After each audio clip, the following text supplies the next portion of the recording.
Alright, we're here for Infinite Mill, no Ascendancy, on the play.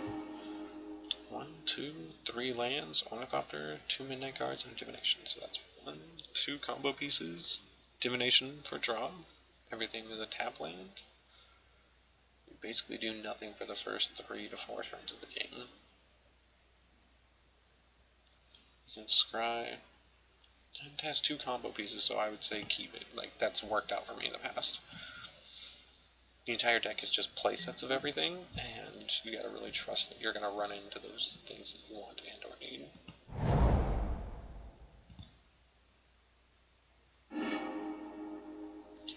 Untap land. That would be nice on turn 3. I might actually leave that on top. And since we know we're not drawing End Soul, I don't need to cast Ornithopter yet. I might deploy Ornithopter on turn 2, especially after I know what colors my opponent plans on playing, whether it's a tap tri-land, tells me everything, or something like this, Scryland. I know he's likely, because he's using a rare land, his deck is probably fully maxed out and is some form of Abzan mid-range or green splash black devotion.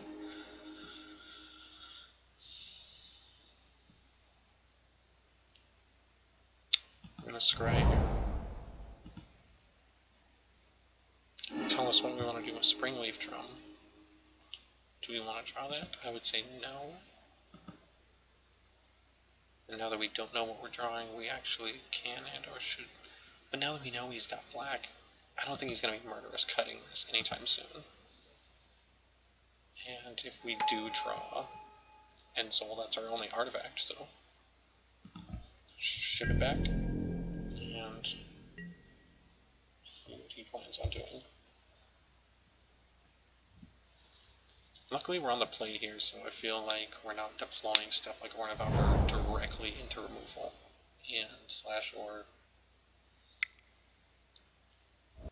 probably just to carry to. Oh, Fleece Wing is going aggro on us. So it's a Abzan aggro.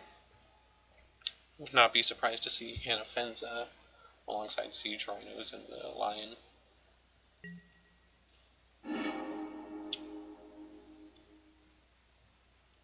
Here, considering we need 2 pieces and we're only going to be able to divinate this turn, otherwise, like we could jam Midnight Guard this turn. It might be safest. Black, Midnight Guard. Ship it back. Just, we could unfortunately draw air, you know, like a untapped blue source, and divinate into Altar of the Brood and Retraction Helix and just immediately go off. If the mana works right, I don't think it will work right, because these 3 will be for Divinate, and then we get at best top deck land before we cast Divinate at the start of our turn for the draw for our turn. Say like Island, have that island for casting the Altar, but then we have no way of casting the Retraction Helix, so... Oh, a sheep. It's, goading up for the long haul, which is fine because sheeping up is getting a little sheepish. You'll come in to the red zone. I'm just gonna take it.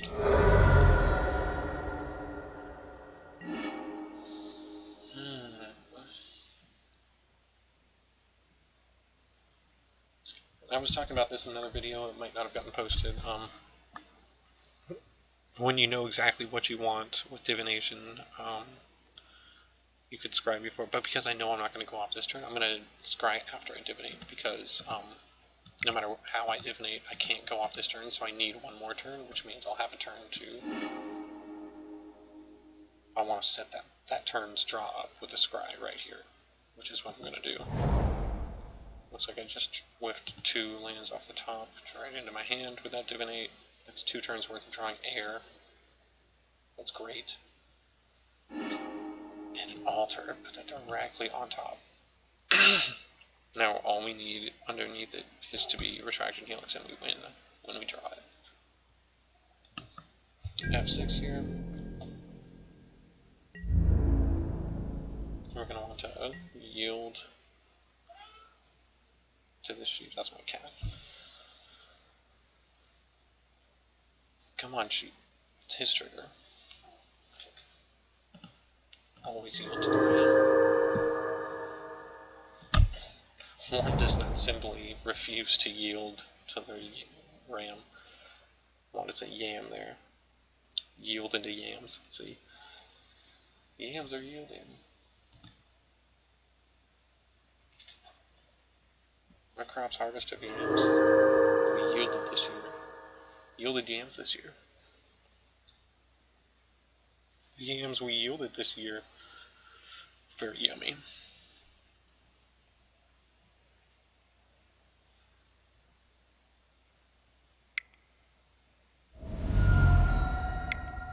Siege rhinoing me? No, 3 mana. And a fencing. Well, what did I tell you? I would not be surprised at all to see Fleece Mainline and a fence and Siege Rhino. So the next piece of the puzzle will be Siege Rhino. Yeah, he's going to come in again. I really don't like taking these hits. All we can do is drop Altar here. Clay and Evolving Wilds to mess up our scries. We actually only have 1 blue source, which is unfortunate. But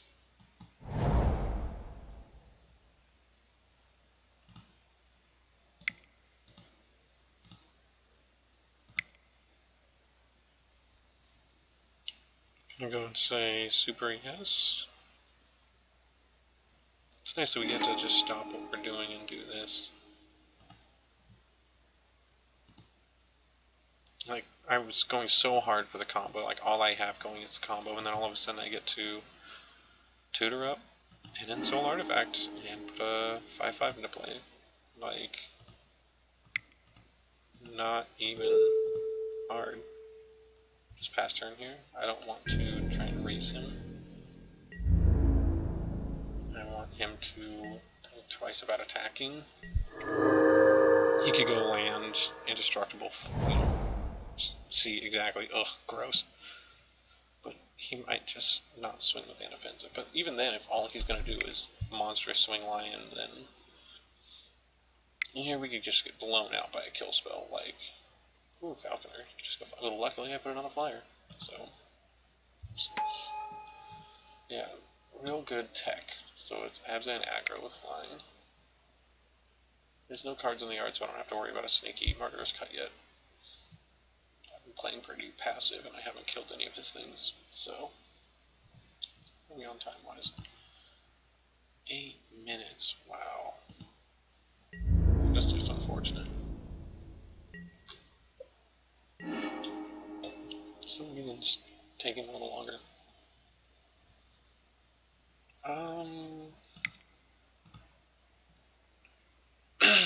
Get this out there. He might be gearing up for a really big turn. I don't know exactly, but I don't know what he's thinking.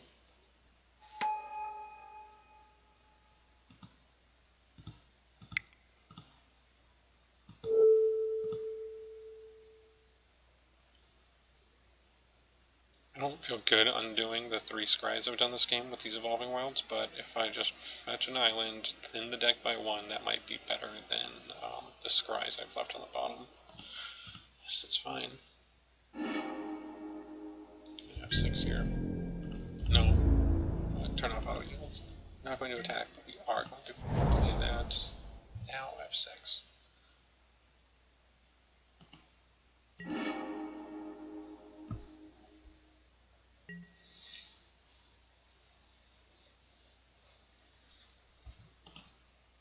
Always yield. See, I had to turn off auto yields and then I have to redo them. That's what I get for pressing F6 too often. I mean, it's a good feature, but it can cost you games. Seen it happen.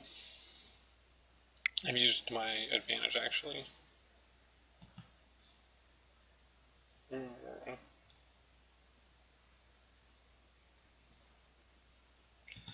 I keep hitting the board with end souls. Like, I don't know if he knows that there's another alternate win. Oh, he does. He's flooding the board. He wants to kill me. He wants to kill me dead.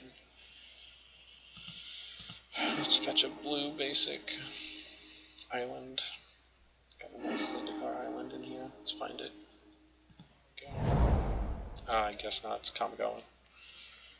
It's fine. F6. See if it gets Froggy wants to jump into the red zone. See if it's Frisky.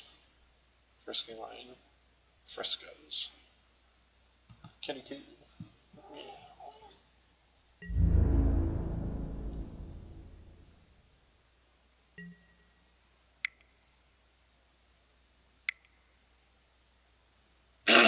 Must be outlasting. So all I need is the Retraction Helix, and we got it right at the 10-minute mark.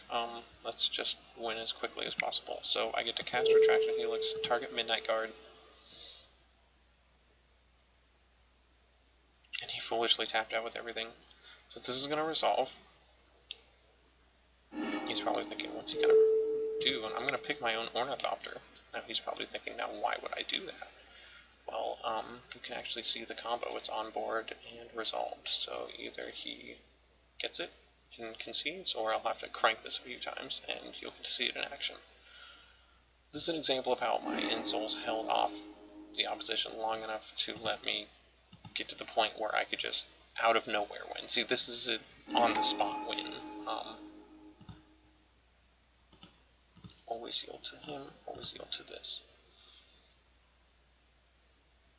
Now he's seen the revolution once. He's going to mill a card.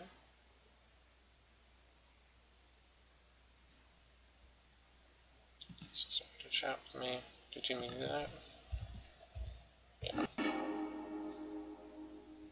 He's like, you just found an infinite loop. Did you mean to do that? Yeah. I broke magic. I'm actually doing a recording. I'll tell him in a second. It stops lagging.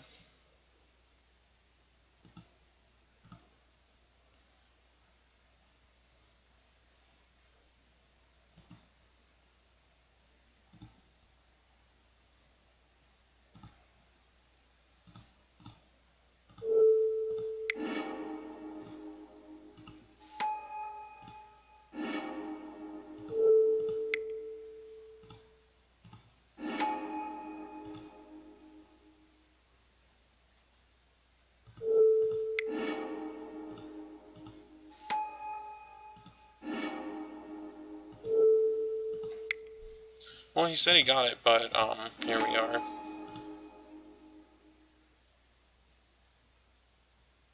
This video is getting a little long.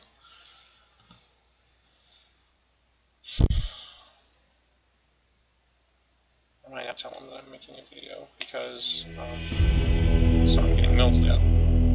Yeah. And there you go, that's the video. So I'll show you, you can see it in action there. I cast it, he sees it enter the battlefield and untaps. He has the Retraction Helix, granting him the ability to tap and return a non-land permanent to its owner's hand. And when it sees Ornithopter enter the battlefield, a creature that costs 0, so I can keep casting it for free every turn, if it were to be bounced back to my hand, and it is. I'll Pilgrim the card. Whenever another creature enters the battlefield, untap Midnight Guard. So every time he sees Ornithopter come in, he untaps. And because this gives him the ability till end of turn, he can infinitely untap and do this over and over and over again. It's actually really cool, really fun. I just won on the spot. He interacted with us and chatted and said, oh, I get it, I'm dead. And, you know, that's how it works in real life. You just explain how it works, and if you need to, you call a judge and they go, yeah, you're just dead. And then you win. But yeah, that's the combo. Thanks for watching the video. A little long, but yep, thanks for watching.